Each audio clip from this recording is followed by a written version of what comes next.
ஊழியத்தை அற்புதமாய் செய்ய தேவன் கிருபை செஞ்சீங்க. அதற்காக நன்றி. இந்த வார்த்தை பக்திக்காக நன்றி. இந்த வார்த்தை ஏசப்பா நான் ஒன்றுக்கு தகுதி இல்லாத பாத்திரமான நாங்கள் ரொம்ப ஆகிறேன். ஆனாலும் எங்களை பயன்படுத்துற தேவன் நீரானவர். முப்பையிலிருந்து எங்களை எடுத்து அனைவரை கோபத்தில் வைக்கிறவர் நீரானவர். அதற்காக உங்களுக்கு நன்றி. தேவன் பேசுங்க. முடிவு மட்டும் ஆண்டவர்களுடைய பிரசனம் எங்களோடு கூட இருக்கட்டும். வந்த ஒவ்வொரு பிள்ளைகளும் ஆண்டவரை ஆசீர்வாதத்தோடு ஆசீர்வாதம் பெற்றுக் கொண்டவர்களாய் திருப்பி வீட்டுக்கு செல்ல என் தேவன் திரும்ப செய்தார் சொல்லிக்கிறோம். இந்த அன்னைக்கு தாழ்வு கொடுக்கிறோம். ஏசப்பட வேண்டிக் கொள்கிற நல்ல பிதாவே ஆமென். நம்ம வந்து இன்னைக்கு வந்து அதுக்கு முன்னாடி வந்து எங்க நாள் வந்து ஆரம்ப ஜபம் வந்து ஐயா பண்ணாங்க. அந்த ஆரம்ப ஜபத்திலேயே ஆண்டவர் வந்து பேசுறாரு. நம்ம வீட்டுல வந்து எதுக்காக ஜபம் பண்ணிட்டு அவரை பார்த்து கேள்வி கேட்கணுமோ, இது எப்படி, இது ஏன் அப்படி கேட்கணுமோ, வந்து உட்கார்ந்த உடனே ஆண்டவர் என்ன பண்றாரு, நீ ஏன் இப்படி கலங்குற, நீ ஏன் இப்படி கேட்கறன்னு சொல்லி ஆண்டவர் அந்த ஆரம்ப ஜபத்திலே அவ்வளவு அற்புதமா பேசினார். அவங்க ஒவ்வொரு விஷயங்களும் நம்ம அவ்வளவு கூர்ந்து அவர் கவனிக்கிறார். அதுக்காக நன்றி. நம்ம வந்து நமக்கு எல்லாருக்குமே தெரிஞ்ச ஒரு காரியத்தை குறித்து நம்ம திரும்ப ஒரு முறை தியானமா இருக்கணும். நமக்கு எல்லாருமே தெரியும். நல்ல சமாரியன். லூக்கா 10:30-35 வரைக்கும். இயேசு பிரதியுத்தரமாக, ஒரு மனுஷன் எருசலேமிலிருந்து எரிகோவுக்கு போகையில் கல்லறையில் அகப்பட்டான். அவர்கள் அவன் வஸ்திரங்களை உரிந்து கொண்டு அவனை காயப்படுத்தி குற்றுயிராக விட்டு போனார்கள். அப்பொழுது தற்செயலாய் ஒரு ஆசாரியன் அந்த வழியே வந்து அவனை கண்டு பக்கமாய் விலகி போனான். அந்த வழியே ஒரு லேவியனும் அந்த இடத்துக்கு வந்து அவனை கண்டு பக்கமாய் விலகி போனான்.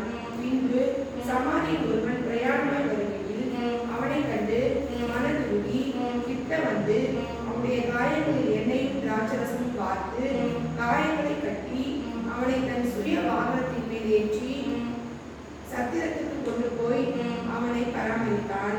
மறுநாளிலே தான் புறப்படும் போது 2 பணத்தை எடுத்து சத்திரத்தான் கையில் கொடுத்து, நீ இவனை விசாரித்துக் கொள், அதிகமாய் ஏதாவது இவனுக்காக செலவழித்தால் நான் திரும்பி வரும்போது அதை உனக்கு தருவேன் என்றார். இப்படி நமக்கு எல்லாருக்குமே தெரியும், ஒரு மனுஷன் வந்து எருசலேம்ல இருந்து எரிகோவுக்கு போறாரு.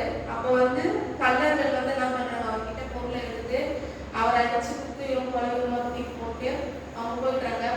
அந்த வழியில ஒரு ஆசாரியர் வராரு. அவர் பாக்குறாரு, அதை கண்டுக்காம போயிடுறாரு. ஒரு லேவியன் வராரு, அவரும் பாக்குறாரு, அதை கண்டுக்காம போயிடுறாரு.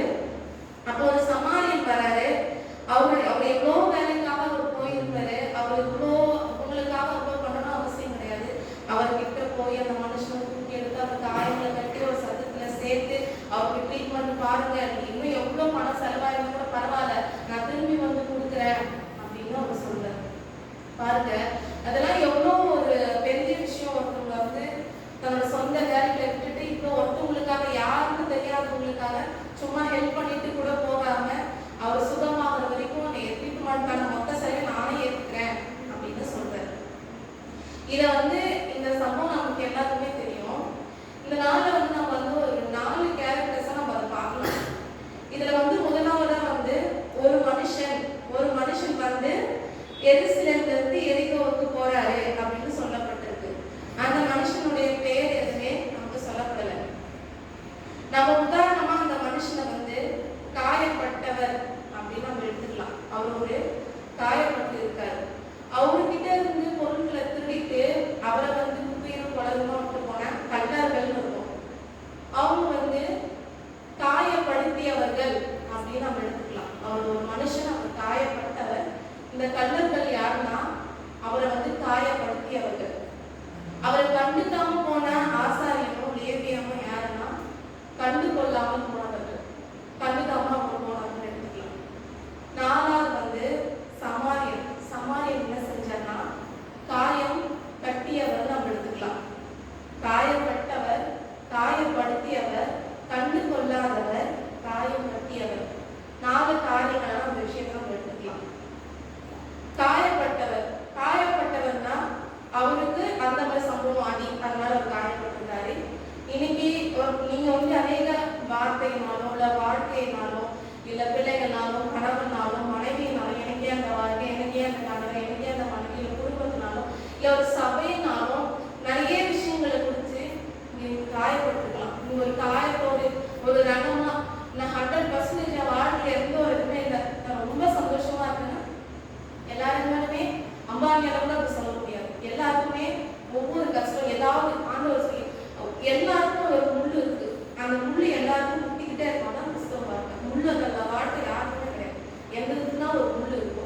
அது இருக்க செய்யணும் ஆண்டவரே சொல்லியிருக்காரு, எனக்கு ஒரு முள் கொடுக்கப்பட்டிருக்கு அப்படின்னு சொல்லி. அப்போ நீங்க காயப்பட்டவங்களா, உங்களுக்கு காயம் கட்டில ஒரு சமாரியம் உண்டு. நீங்க எதை குறித்தும் கவலைப்படாதீங்க.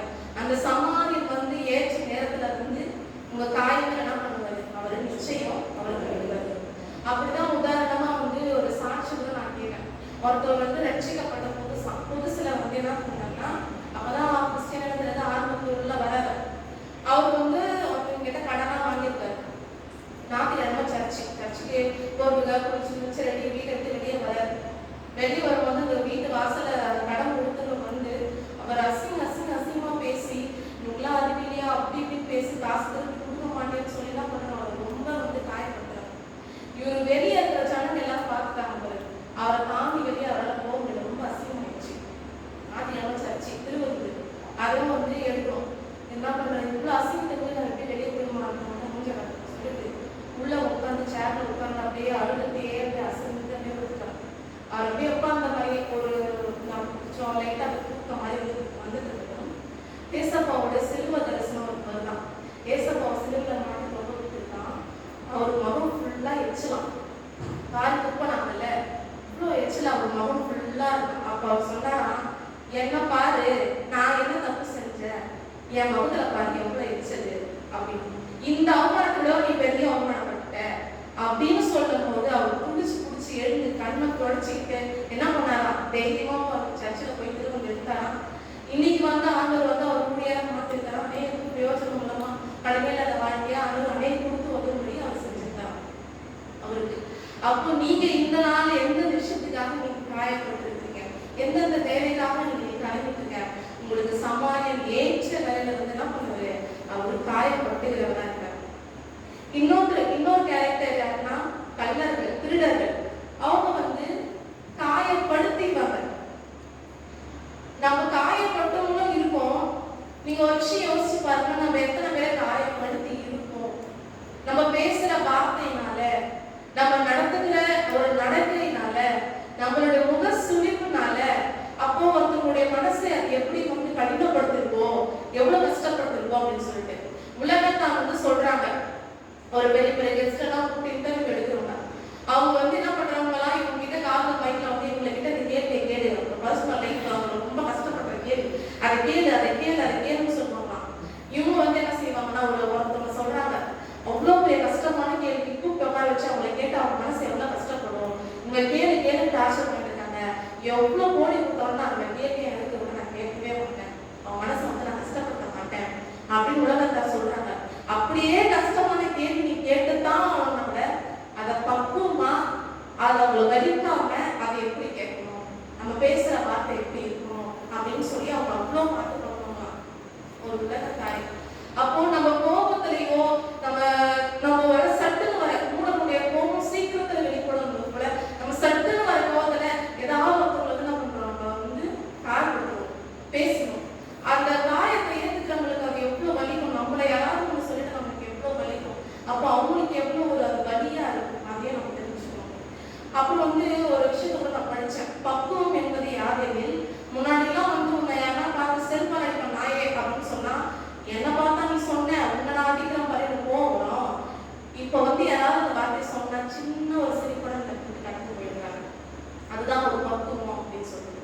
அப்போ நம்ம கிறிஸ்துவ வாழ்க்கையில நம்ம எவ்வளவு பக்குவப்படணும்னு பாருங்க. நம்ம பேசுற ஒவ்வொரு வார்த்தையும் பார்த்து பக்குவமா நம்ம வந்து தப்பா இருந்தா கூட அதை எப்படி அவங்க எடுத்து அழகா தன்மையா பேசலாம் அப்படின்னு சொல்லி நம்ம என்ன பண்ணணும், பக்குவப்படுறவங்களா இருக்கணும்.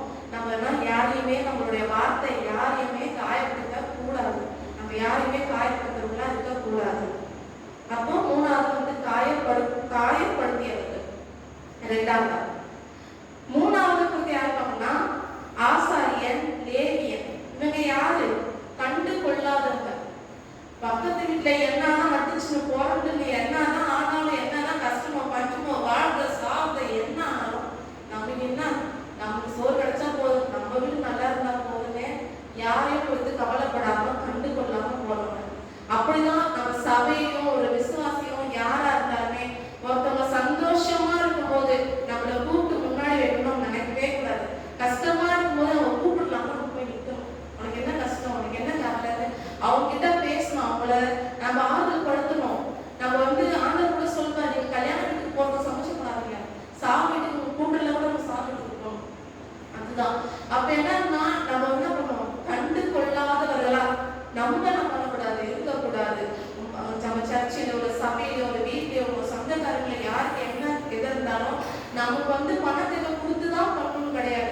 நம்ம அந்த டைம்ல ஒருத்தவங்களுக்கு ஒரு ஆறுதலா பேசுற வார்த்தை, ஒரு தைரியப்படுத்துற ஒரு வார்த்தை, அவங்க சாவு வரைக்கும் அவங்க நம்ம மறக்கவே மாட்டாங்க.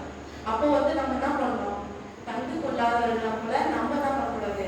லேவியன் ஆசாரி போல நம்ம வந்து இருக்கக்கூடாது. சொல்றாரு ஆண்டவர், உன் சத்ருவ நேசி அப்படின்னு சொல்றாரு. சத்ருவை நேசிக்கிறது எவ்வளவு ஒரு கடினமான ஒண்ணு. நம்ம எவ்வளவுதான் நம்ம ஈஸியா சொல்லிடலாம், ஆனா சத்ருவை எப்படி நேசிக்கிறது அது கூட கடினமான செயல். அப்போ வந்து ஆண்டவர் வந்து சத்ருவையே நேசி, அவனுக்கு பசியான ஆதாரம் கொடு, அவன் தாகமாக தண்ணீர் கொடுன்னு சொல்றாரு. அப்போ நம்ம சபையில, நம்ம குடும்பத்தில, உங்க சொந்தங்களையும் நீங்க எந்த அளவுக்கு அவங்கள நேசிக்கிறதா இருக்கணும்னா ஆண்டவர் எதிர்பார்க்கிறத நாங்க பார்க்கணும். அடுத்து வந்து 4ஆவதா யாரை பார்க்கறோம்னா சமாரியன். அவர் தான் வந்து காயம் கட்டினவர். இந்த நபரை போலதான் நாம் அனைவருக்கு வந்து காயம் கட்டவர்களாய் இருக்க வேண்டும். நீங்க ஆண்டவர்கிட்ட எல்லாத்தையுமே கேட்பீங்க, இது கொடுங்க அது கொடுங்க எல்லாமே கேட்பீங்க. ஆனா நான் மருந்தா இருக்கணும் ஆண்டவரே, நான் காயம் கட்டுகிறவர்களா இருக்கணும் ஆண்டவரே. நான் ஒருத்தவங்களுடைய காயத்தை கட்டணும். அவங்க ரணமா இருக்கும்போது, அவங்க காயப்பட்டிருக்கும் போது, கஷ்டப்பட்டிருக்கும் போது என்னுடைய வார்த்தையினால உங்களால பேசி ஆறுதல் படுத்த முடிஞ்ச அந்த வார்த்தைனால அவங்களுக்கு காயங்களை கட்டினால கவலைப்படாத பார்த்துக்கலாம், ஆண்டவர் செய்வார் சொல்லுவாங்க. உங்களால செயல்னால அவங்க காயத்தை கட்ட முடியும்னா அந்த காயத்தை நிச்சயமா நீங்க செய்யுங்க. உங்களுக்கு உதவினால இல்ல உதவினால வந்து உங்களுக்கு அந்த காயங்களை கட்ட முடியும்னா நிச்சயமா நீங்க திராணி இருக்கும் போதே நீங்க என்ன பண்ணுங்க, உங்களுக்கு செய்யற திராணி இருக்கும் போதே நீ செஞ்சிரு அப்படின்னு ஆண்டவர் சொல்றாரு. உங்ககிட்ட ஒரு 200 ரூபாய் இருக்கு, இன்னைக்கு உங்களுக்கு 100 ரூபாய் போதும். 200 ரூபாய் 4 சேவிங்ஸ் தான். ஆனா ஒருத்தவங்க 100 ரூபாய் உங்ககிட்ட வந்து கேட்கறாங்க, இன்னைக்கு அவங்க கிட்ட உன்னால கொடுக்க முடியும், ஆனாலும் உங்களுக்கு நாளைக்கு என்ன பண்றது அப்படின்னு நாளை வந்து கவலைப்படாது. இன்னைக்கு செய்ய முடியும், நான் திராணி இருக்கா நீ செய் அப்படின்னு ஆண்டவர் சொல்றாங்க. சாரி பார்த்து நினைச்சிருந்தா என்கிட்ட ஒரு கைப்பிடி மாவு தானே இருக்கு, கொஞ்சம் கலர்ல என்னதானே இருக்கு, இதை நான் கொடுத்துட்டு நான் என்ன செய்வேன் அவங்க யோசிச்சிருந்தா அவங்களுக்கு அப்படி ஒரு ஆசீர்வாதம் வந்திருக்குமா? கிடையாது. அவங்க இருக்கிறத உள்ள என்ன பண்ணாங்க, கொடுத்துட்டாங்க. அந்த பஞ்சகாலம் முடியிற வரைக்கும் ஆண்டவர் என்ன பண்ணாரு, அல்ல குறையாத ஆசீர்வாதமா அவங்கள வந்து மாத்தினாரு. அப்போ நம்ம வந்து அப்படிதான் இந்த நாள்ல நம்ம எப்படி இருக்கோம், நம்மளே நம்ம காயப்பட்டவங்களா இருக்கிறோமா, அது ஒரு மனுஷனை போல, இல்ல கண்ணர்களை போல நம்ம வந்து காயப்படுத்துறவங்களா இருக்கிறோமா, இல்ல ஆசாரியர்கள் லேவியர்களை போல நம்ம கண்டு கொள்ளாதவர்களா இருக்கிறோமா, இல்ல நம்ம நல்ல சமாரியன் போல காயப்பட்டவர்களா இருக்கிறோமா? இந்த நாள்ல ஆண்டவரும் சொல்றாரு, கீழே வாசிச்சு பார்த்தோம்னா நீ போய் அதே மாதிரி செய். இன்னும் ஒரு உதாரணமா ஆண்டவர் நிறைய விஷயங்களை சொல்லியிருப்பாரு. நீங்களும் நம்மளும் நல்ல சமாரியன் போல இருக்கும் என்பதை ஆண்டவர்கிட்ட வாங்கிக்கும் போது நம்மளுடைய காயங்களை கட்டிற சமாரியன் வந்து நம்மளுடைய காயங்களை நிச்சயமா மாற்ற வல்லவராக இருக்கிறார். தேவன் கொடுத்த வார்த்தைக்காக நன்றி.